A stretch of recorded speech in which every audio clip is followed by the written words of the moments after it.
I'm now stood in the middle of where the bank has eroded and breached. You can see the bank over there. Panning around it, you see the bank there. So it's obviously a low spot. This has been caused by many years of erosion, not just recently. As you can see, there was literally tens of thousands of gallons of water spilling over from the Kennet into the lake that you can see just over there, which we call Pit 2. Hopefully you can actually hear, let alone see, the amount of water that's spilling over into Pit 2. Now Pit 2 is part of a complex of 5 lakes, Pit 2 being the closest to the Kennet. Pit 2 connects into the large Burfield Lake, which in turn floods over into Farnham Flint. We're now stood on the causeway between Farnham Flint on the left and Englefield Lagoon on the right. As Farnham Flint is the low point for the whole area, the water should flow from right to left, i.e. Englefield Lagoon into Farnham Flint. But currently, due to the problems I'll show you next, the water is actually flowing from Farnham Flint into Englefield Lagoon, which in effect is flowing uphill. The only outlet for what is possibly 250 acres of land is this culvert here.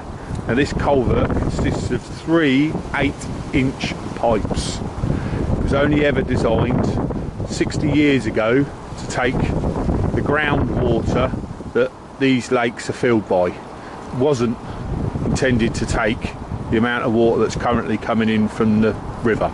So what's the outcome of the water not being able to go out of the culvert that I've just showed you? Well, this is it. This is our car park at Farnham Flint. As you can see, in places it's foot deep of water. Currently walking towards Cottage Lane and the junction with Curtains Farm Lane. And this road now has been closed for about 2 weeks now. Something really needs to be done about this. Someone needs to take some notice.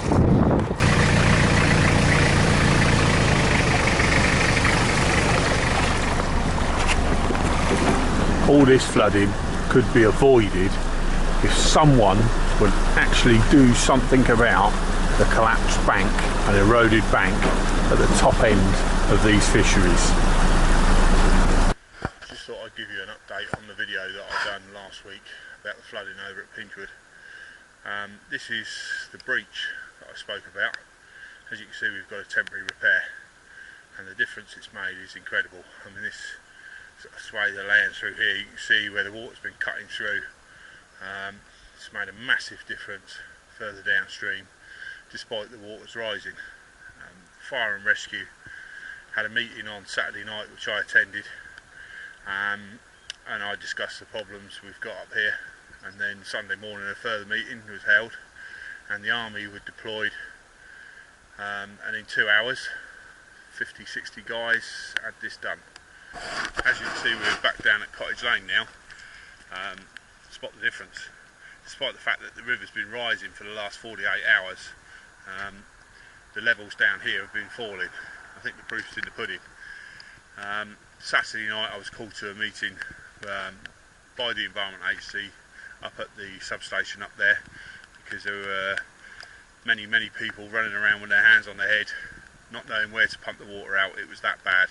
The water was actually right up to where that digger is, and where we're stood now it was probably 18 inches 2 foot deep, and they just didn't have anywhere to pump the water.